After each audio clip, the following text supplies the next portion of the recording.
Hürmetli vatandaş, bugünkü leksiya ve muhakeme. Leksiyalarımızı başlayımız. Leksiyada sırğa giriyoruz, Washington'da sözleyimiz.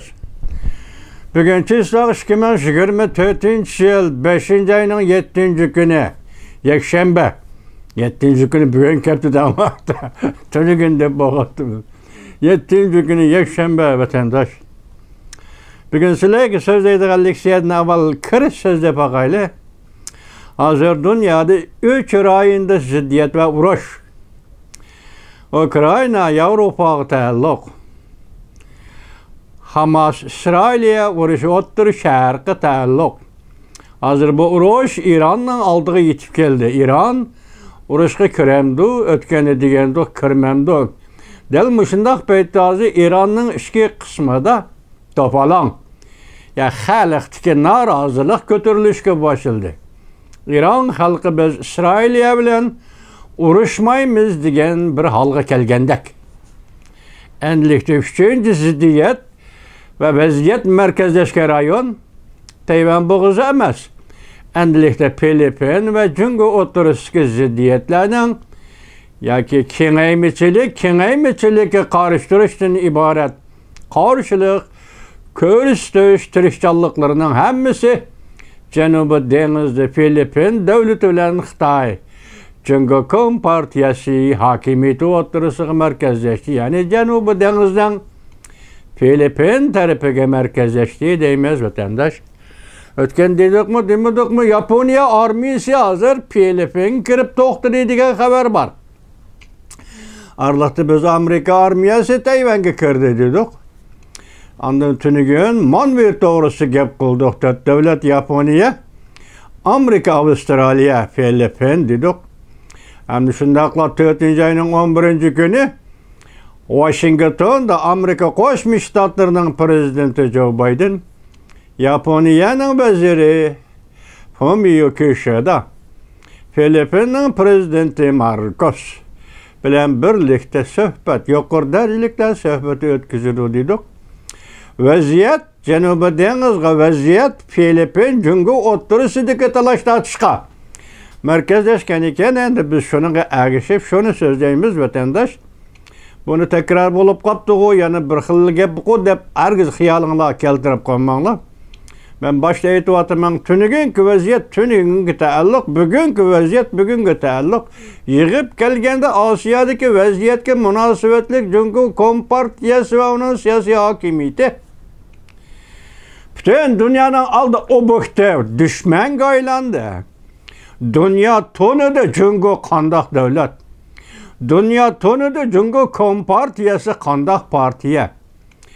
Dünya tonudu bunun vahşilik ve zorovallığının mesela cümlede müstemliki Uyguristan'da Uygurlarını kırgın kılışının etnik kırgın kılışının derdisi arkalık dünya bu devlet Cungo degenin bu partiye Cungo Kompartiyası degenin mahiyetini belki zizabere geçe tanım oldu vatandaşım. Şuna hazır birinci gap mi emas, ikinci gap mi emas, yinçige ayırmaylı nöbetki en ciddi ve en zor vaziyet. Dünya Cungo'nu tanıdı, Cungo bütün dünyaya tehdit. Meyli Uygur, meyli Tibet, meyli Amerika, meyli Avrupa. Cungo bugün bütün dünyaya tehdit. Şuna hazır bütün dünya birleşip bu obyektini yani Cungo diyen bu devlet komünistler devletini kandak bir taraf kılış? Bu konkret sual. Kandak bir taraf kılış? Bu konkret sual ve onu çağırılır doğrusu da. İzdeniş mi hem konkret sual ve konkret sualga konkret cevap. Hazır ku dünya manım şuna vaziyette vatandaşım. Hazır kiriş söz orada söylegende ekrandaki yeni yetip gelgen haberlerde sözleyle anlap yakınla. Ekranda Amerika 40 devlet bilen kol tutuşup 40 devlet harbiy kumandaları ve harbiy adamları bilen birlikte Rusya'nı yoktamdı. Ukrayna armiyası kaytarmış zerbi birip 3 minut içinde Rusya'nın 4 tane tankisine paçaklap taşıldı. Halkılık beytle 4. ayının 7. günü. En yeni haber. 4. ayının 7. günü Amerika Cungo münasebeti yamallaştı. Trendi mi? 4. ayının 7. günü YouTube. Yani bir haber. 3. Dünya Uğraşı'nın krizisi yetip geldi. Cungo kolay mı kalışıp gitti? Cungo Kompartiyası tehdit duş geldi. Bu parti üzümü tehdit duş geldi. Xuddi İran, İsrailiyevle uğraşım dese, İran halkının tehdidiga uçurab, uğraşını xalımıgandık İran halkı, hazır hesap düşündak mı dep bakaylı seliştirib, bırak Cungo Kompartiyasının üzülü mü Cungo cemiyeti hazır tehdit duş geldi. Şunlaşka Xi Jinping hazır Cungo Kompartiyası işte tazalaşını başlayıp Meyeden de nimli 4. ayının 7. günü Amerika münasebeti yakınlaştı. O yamanlaştı. Biz neçe vaktin beri şundak dep geldik. Amerika Cungo münasebeti yamanlaştı. Amerika Cungo sohbeti ötküzüldü. Meyli telefon sohbeti, meyli üstel sohbeti ötküzüldü. Amerika Cungo münasebeti yakşılandı. Evet sıla yana Amerika münasebeti Cungo münasebeti yamanlaştı. Muşundak dep geldik tekrar. Hareket tekrar, fikir tekrar uludu vatandaş. Diplomatiya sahasında hareketler tekrarlı buludu iken fikirlerimi tekrar buludu geçiriyor vatandaş.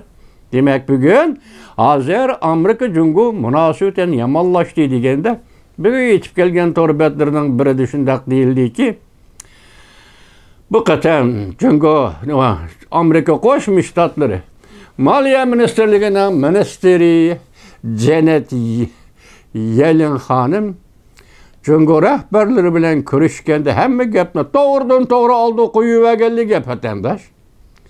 Cungo taraf bunu qabul qilamdi, o'ylashamda çatak yok. Lekin Janet Yellen hanımning qo'ygan fikri bugun bu Amerikaning fikri emas, butun dunyoning fikri. Bu qatam birinchi martabada sen hozir eşinde mahsulotni dunyoga eksport qilib dünyanın bazını, mezmununu, şeklini, kirekten çıkarıp ettin diye arlıkta şimdi ama bugün sen endi eşinde mesulatın eşip durğanda yani şu mesulatını işlep çıkarışta toxtat.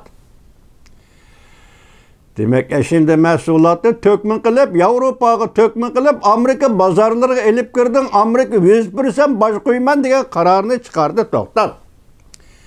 İşlep çıkarış bilen dünyanı harap kılma. Bunun manisi tekniğini sürüştürsünüz vatandaş. İşlep çıkarış, eşinde mesulat, bazar tapalmazsak, bazar tapalmış baharı düşürüp, dünya eksport kılış, eksport kılış, bu arkalık dünyanın bazarını, soda sanat sahasını, işçilerin turumunu, normalsız ya ki kanunsuz rekabet olan ziyan uçurtuş. Toxtat. Hazır toxtat degen muşu söz bilen Yellen hanımның Beijing ve Guangzhou'daki faaliyetlerine nispeten Cungo'nun inkası yanıla qaraganda özünün meydanında çıng turish. Cungo özünün meydanında çıng turdiganlı bolsun başta aytganda sizge demek Amerika Cungo münasebeti yamanlaştı degen. Dedik ki bugün bu menfaat fakatla bir Amerika'nın menfaati emas, bütün dünyanın menfaati. Hazır bütün dünyanın menfaati, bütün dünya özü sözlevatıdır. Mesela Avrupa vekil bulup, Amerika özü sözlevatıdır. Mesela Yellen hanım vekil bulup, degende hazır bütün dünyanın menfaatini, menfaat taleplerini, iktisatının muvazineti, tanpunluğunu, terakkiyatının tanpunluğunu, muvazinetini takipleşirler. Sözlevatıdır vatandaş. Endazı Cungo kubul kılmagandıkken başta ettik nemi dedik? Amerika Cungo münasebeti yamanlaştı.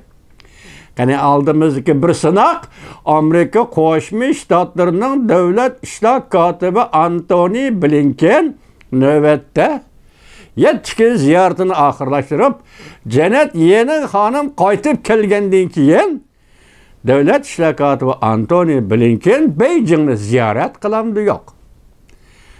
Hazır mesele şey. Tünügün nim degen tok? En ahırkı fırsat.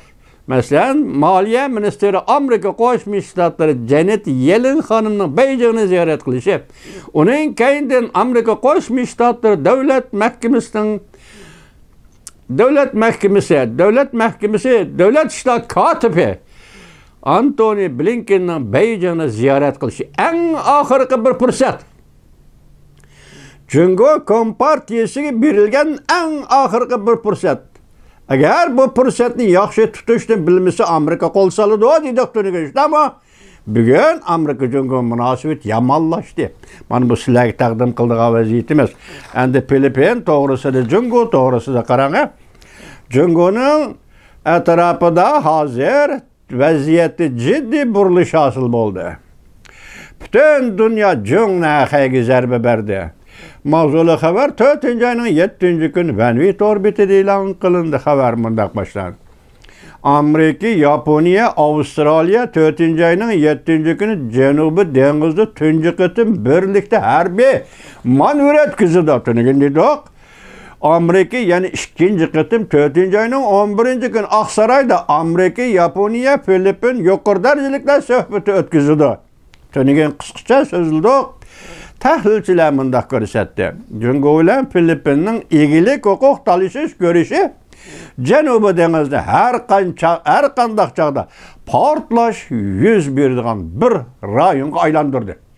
Vaziyatning jiddiyligi Janubiy dengizda bu tarafda Filipin, o tarafda Cungo, bu tarafta Cungo'ning dengiz soqchi kuchlari, bu tarafta Filipinning mulozimat kemilari, parxodlar, biliqchilar o'rtasidagi surkilish bugun Janubiy dengizni portlash xarakterlik vaziyat yuz beradigan bir rayonga aylantirdi.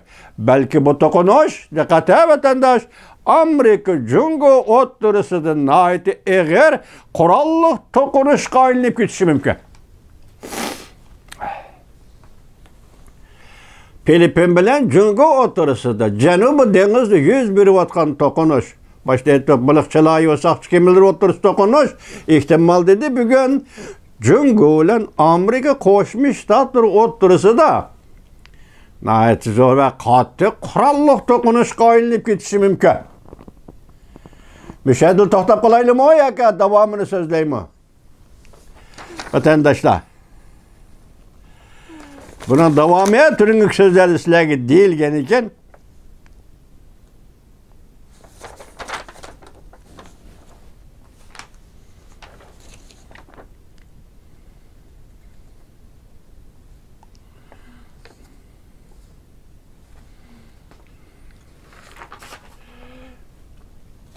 Muşu manevr, mesela 4 devlet manevri denizde başlanıştın burun.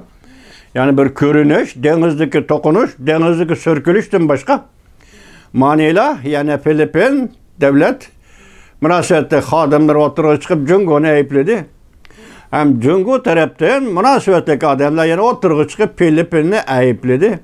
Hem bunun içinde muşu talaş tartış buluvatkan rayında İsa'nın da 2016 yılı Gaaga Halkara Sud Hekimler Sud Kollegiya Filipinning foydasiga bir qarornoma o'tirib e'lon qilgan edi. Buni Amerika Qo'shma Shtatlari e'tirof qiladi, Yevropa e'tirof qiladi hamda bugun Hindiston ham shuni e'tirof qiladiganligini bildiribdi. Ham Hindiston debdiki, men Filipin taraf turaman, Filipinni qo'llayman chunki Gaaga Xalqaro sud shunday qaror chiqargan edi debdi. Amerikaning qo'llashidan boshqa Hindistonmi hozir Filipinni qo'g'dayman debdi. Ondan boshqa men sizga aytdim, nima dedim? Yaponiyaning qo'g'dinish qismlari hozir Filipin kirib to'xtadi. Endi bu shunday gaplarni qildik mana vatandosh. Navbat kimda? Navbat Cungo'da. Cungo Kompartiyasining nochilik qanchalik qani? Ziddiyatni paydo qilding, surkilishni paydo qilding, vaziyatni jiddiylashtirding. Zada nima qilmoqchi?